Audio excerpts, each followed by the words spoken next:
Begin by turning the machine on.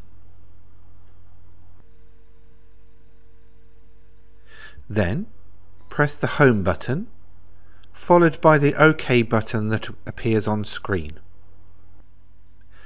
Next, tap on the spanner icon bottom right of the screen, and then on the double arrow to get all the way to the end of the settings where you will see Premium Functions. Tap on that and you will see all of the available functions. If you don't, your machine may require an update. To activate the features for a particular kit, tap the On button next to the relevant kit. Those features are now activated and I will cover their operation in separate videos.